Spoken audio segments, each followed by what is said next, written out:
Hello, welcome to the Reframing Mindset podcast. We are clear my head of the thoughts that are preventing clarity and practice my speech, among other things. Episodes range from informative knowledge to funny stories about my experiences, and in the future, maybe include interviews. So subscribe and enjoy. Episodes drop every other day.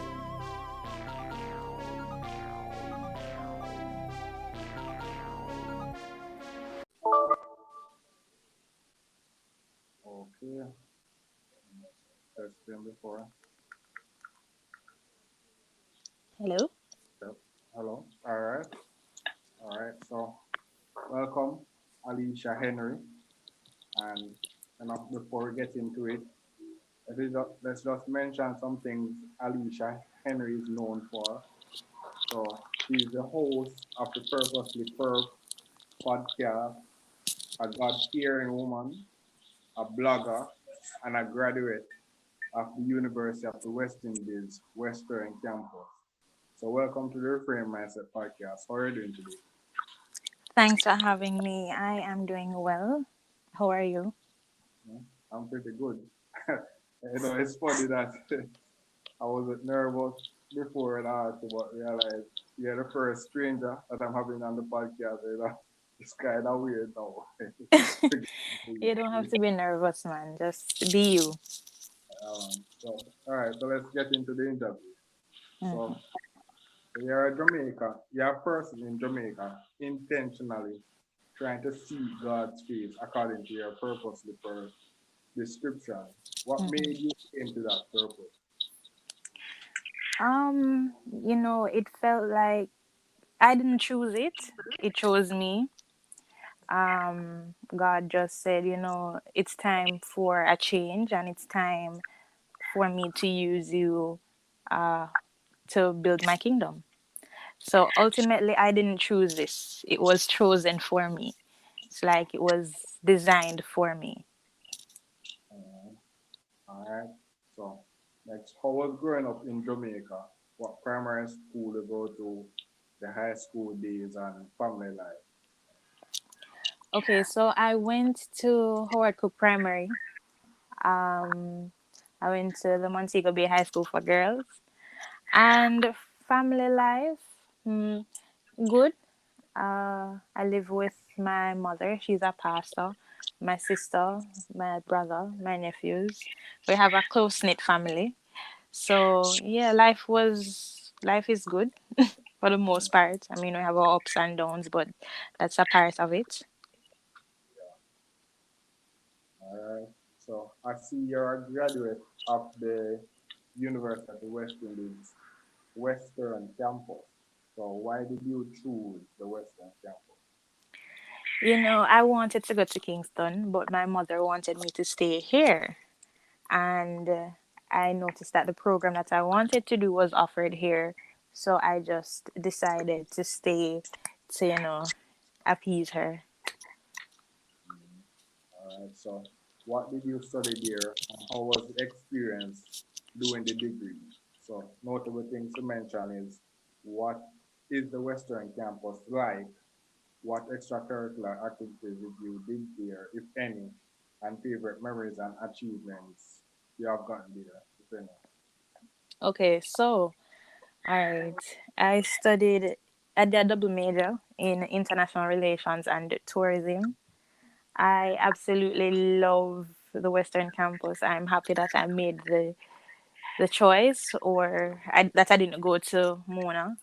While the campus life is different on the Western campus, and you don't really have that um, real university experience, getting to dorm and, just being on your own. Yeah. The Western campus is a family. We're very small in number, and because of that, we are close knit. I have so many fond memories there, meeting so many great and awesome people, working alongside them. I absolutely love the teaching style. As I said, we're very small in numbers, so it's easy to have a relationship with the lecturers. I had like 6 persons in my international relations classes. So because of that, it's so easy to communicate with the teachers and say, hey, I don't understand. As opposed to being in Kingston where you have over 100 persons in a classroom, you don't get to form that relationship with the lecturers. Another thing, oh, achievements. Okay, so I was a part of the League of Extraordinary Women and I became the president. After a while, I was also the vice president of properties and special initiatives at UA while I was there. Uh, all right. So, would you recommend UE Western Campus as a place to go for higher education for anybody else? For sure, for sure. But of course, it is dependent on the person. It depends on what you're going to study and what is that you're looking for out of the experience, the university experience. Because there are certain things that you won't get at the Western campus, and there are certain stuff that you won't get from the Mona campus. So it all depends on who you are, what it is that you're expecting. But for sure, I would recommend the Western campus all the time. All right. So, let's get into the podcast. Purposely Perps is the name. What does that mean? You know. Okay, purposely perps.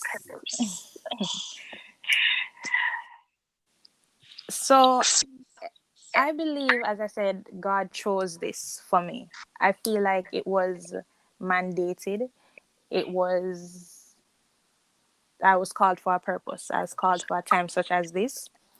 And I mean, we all have our purpose. We all have something that we are designed to do.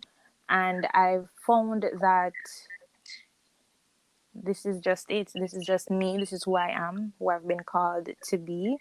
And it's my purpose. So it's just me being very vulnerable, me being me, and just actualizing my purpose. For the Purposely Perps. Yeah, So, so you're a blogger and a podcaster. So, Purposely Perps is a combination of both. right. So, which one was first, and what made you decide to transition to the other one? Okay, so the blog was first. Um, that came out of a fast that I did. Um, yes, so the blog was first, and the podcast came after. The podcast started this year, and the blog was in November, I think, of last year. So I wanted to be a podcaster for about almost 3 years now. So I bought all of the equipment and everything a few years ago, and nothing came out of it. And I had it put down and at the back of my mind, just thinking about it.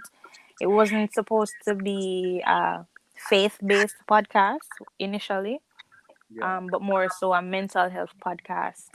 And then this year it's like God was saying, okay, you can reach other audiences via podcasting. You already have the equipment.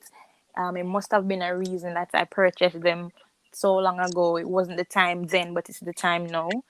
And so I decided to branch off and be a bit more vulnerable with yeah, persons who probably aren't on Instagram or can't be bothered to read. And a lot of persons were reaching out to me and saying, have you ever thought about doing a podcast or a YouTube channel or something? Because I'd love to be able to just do what I'm doing and have something to listen to in the spiritual context.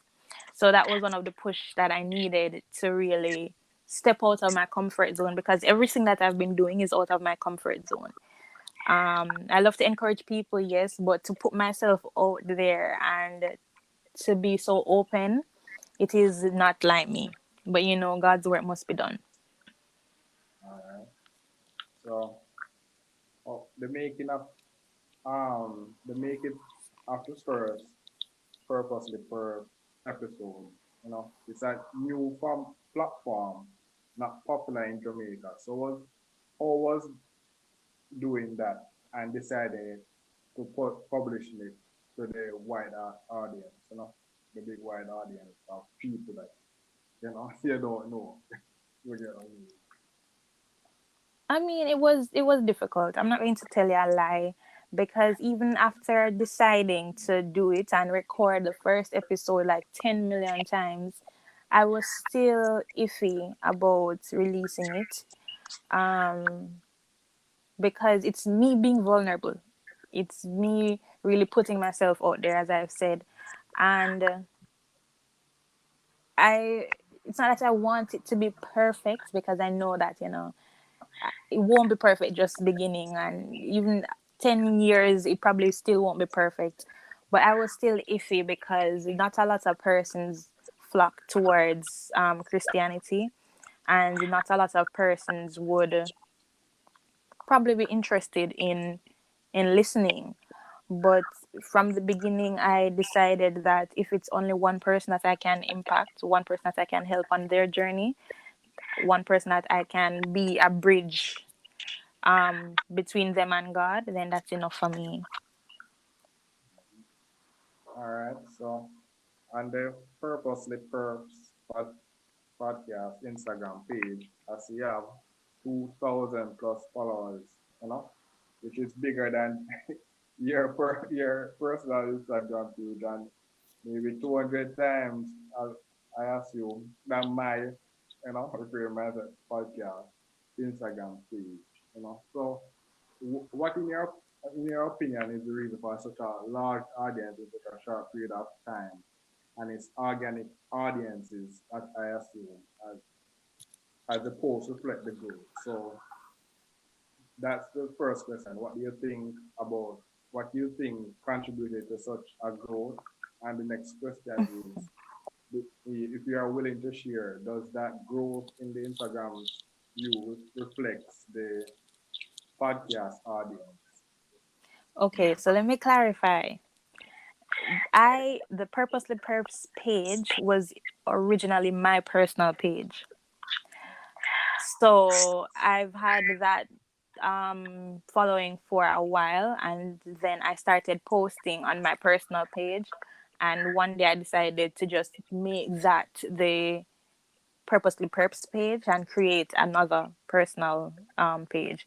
So I didn't receive all of those followers overnight. It was a long time coming. So yes, and it does not reflect the listeners from the podcast in any way, shape, or form. Uh, I don't have 2,000 persons listening. I'm not even sure how many I have listening. I had quite a lot of persons listen to the first episode, and it dwindled Yeah. over time. So yeah, it's not reflective of the podcast at all. Mm. All right, but it's a niche audience. That Christianity, well, religion is a hard thing to sell. Right. It's a hard To thing some to people. see. Oh, so so I think in the first episode or so in the podcast, it said the podcast was born out of pain or something like that. So tell us, what was your frame of mind during that period, slightly before and into the starting of the podcast? Okay, so I was going through a very, very, very, very rough patch last year. Um, I was extremely depressed. I was having anxiety attacks so often. I was literally hanging on for life, and God swept in, thank God, and literally saved my life.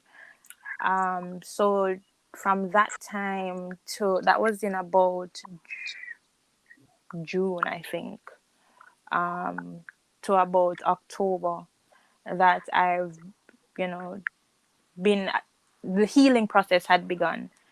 And in November, I decided to do a fast because I wasn't where I was, but there was still something that I needed to do. I was happy in a sense because of the growth, and I could literally feel the healing and feel God's presence. And He led me to do a fast, a 7-day fast. It was my very first fast.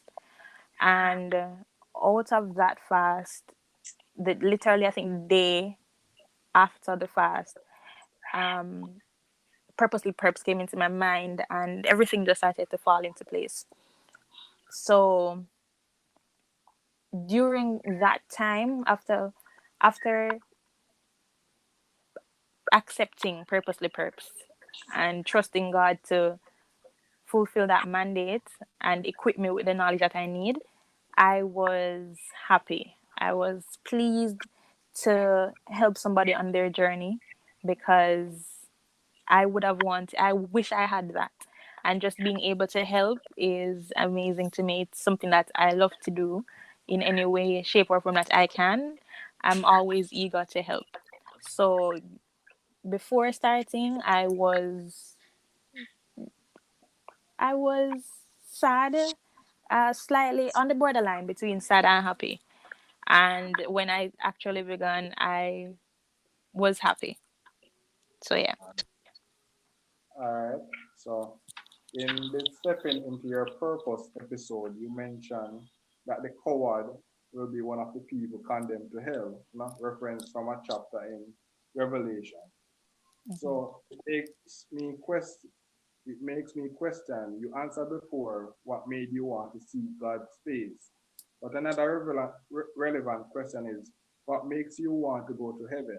It's the no-brainer, because it's a no-brainer, it seems, because everybody wants to go to heaven. But like picking their top five Jesus choices, what are the qualities of heaven that made you say, yeah, this is the first choice that I would like it to be.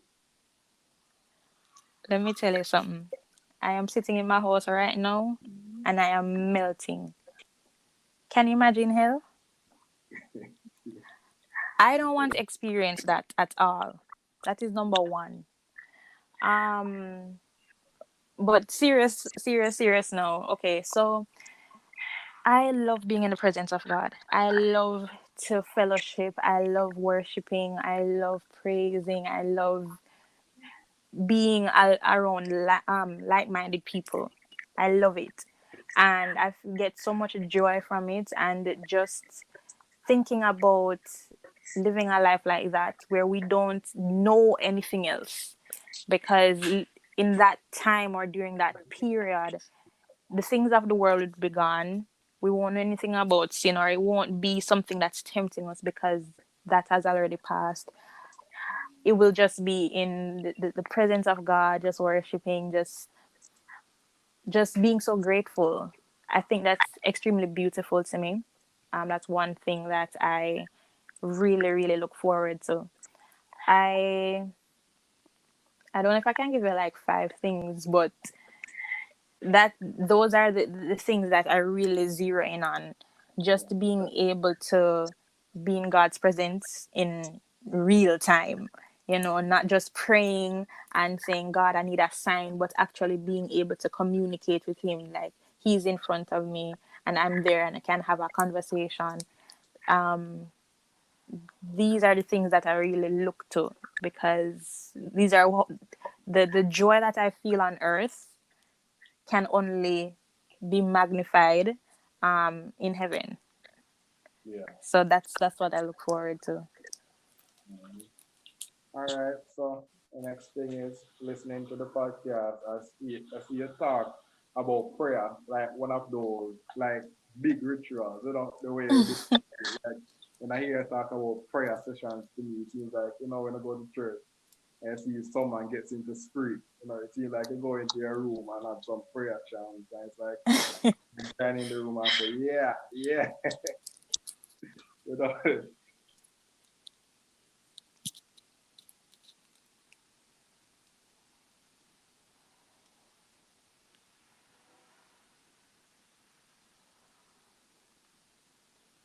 Hello?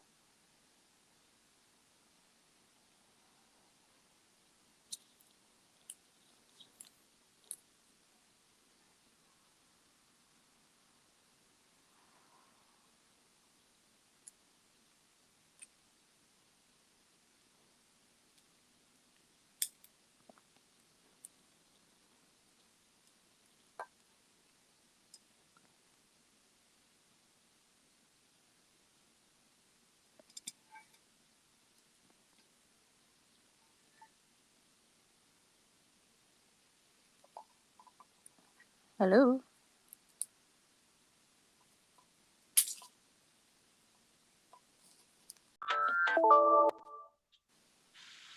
Okay, so welcome back. Yeah, so I guess we're continuing from where we left off. Because the next question was you talk about prayer like one of them big rituals, based on how I listened to the episode. Like when you talk about prayer sessions, to me, you seem like like when you go to church and you see someone gets into the spirit, you seem like you go into a room and do some prayer chants and it's like God was joining and say, yeah, yeah. So tell us about what the feeling you get in prayer. Is it like a tingling feeling, like you feel like the prayer might get answered or something? So describe that for you. You know. Okay, so for me, prayer is multifaceted. There are different prayers for different things. To me, prayer is just communication.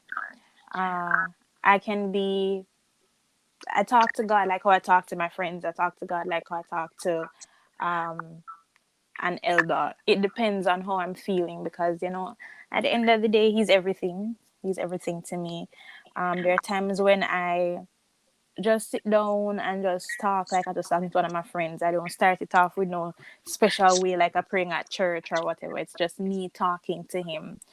And then there are other times now where I actually have a whole prayer session where I'm probably in my room or in the living room, just me and God. I put on some music and just get into the attitude of worship and I just pray. And sometimes I bawl, sometimes I don't. But for the most part, it's just me having a conversation with God. So I do have faith to believe that, okay, whatever I pray, as long as it's in God's plan for me, then it will actualize.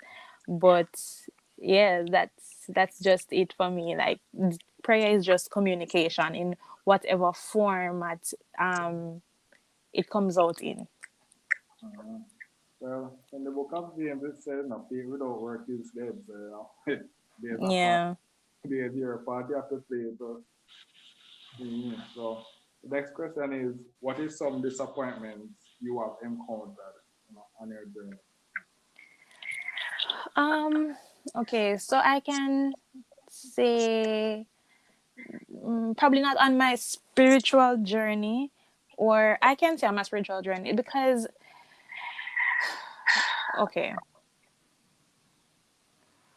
so in my spiritual journey, there are certain things that I wanted to experience and things that I wanted to do. When I just started out, I was very eager and very excited about what is to come. But of course, with everything in Christendom, there will always be fights. And even though I'm currently experiencing one of those because just finished season one of the podcast and it's like I've just been drained of all of my energy and passion and I've just been having to pray about it. That's one of the disappointments that I've been experiencing. Even though I know that it's a part of the journey, that there are going to be down moments, it doesn't prevent me from feeling any less guilty.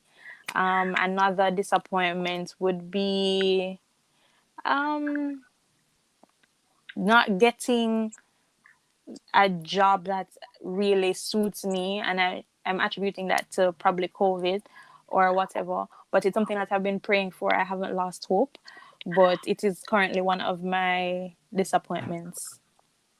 Mhm.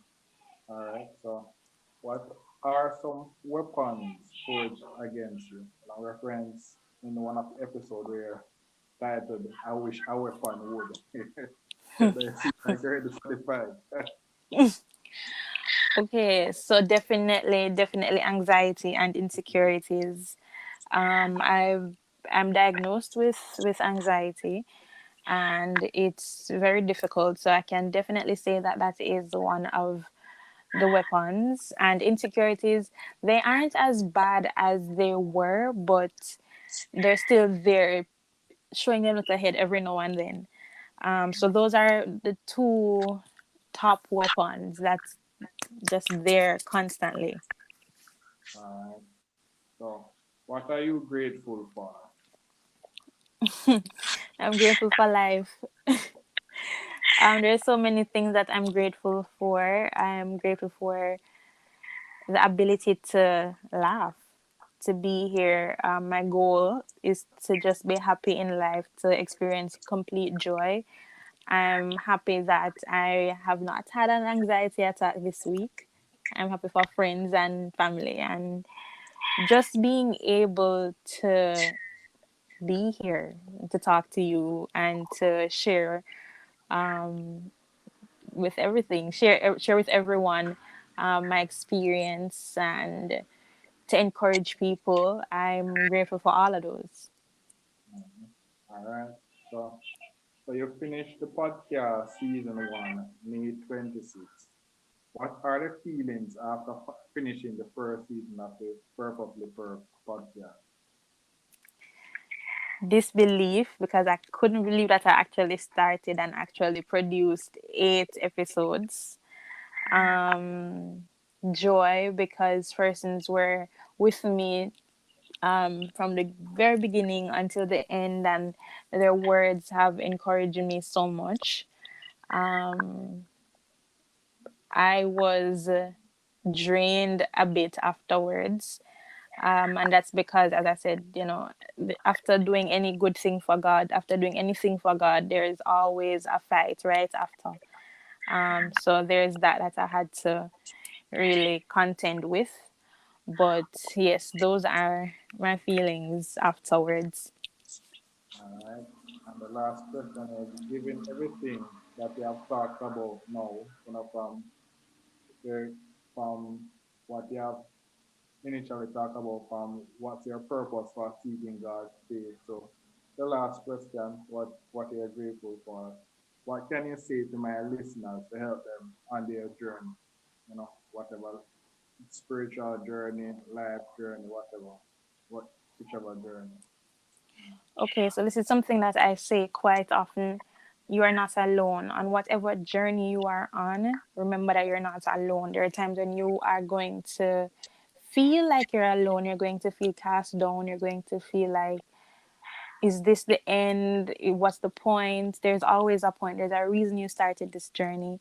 And if it is that you feel like you're alone, there will always be others out there who can encourage you, who will help you, who will just share their testimonies with you, who will be there just to remind you, say, hey, you have a shoulder to lean on, you can speak to me, I'm a listening ear. And that is the greatest thing that I can say to someone, that, hey, you're not alone. So even though you're going through this, I'm right here with you.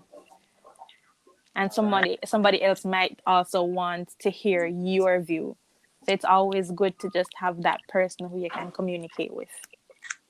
Mhm. All right. So this is we are coming to the end, and I can say thank you, Miss Henry, for coming on to the Reframing podcast.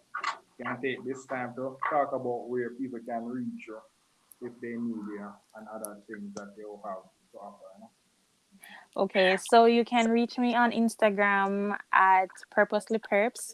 You can also listen to my podcast on all streaming platforms at Purposely Perps, just the same. On my Instagram, there's the linked tree where you can find the podcast episodes. You can also find checklist where you can do your own little emotional check-ins with yourselves. And yes, that is it. And thank All you so right. much for having me. Yes, man. You're welcome. Know. So later, I hear. All right, later. Yeah. Well, this is the end of the episode. Thanks for watching and look forward for the next episode. To support this podcast, go to anchor.fm/cssb/support or become a sponsor for this episode.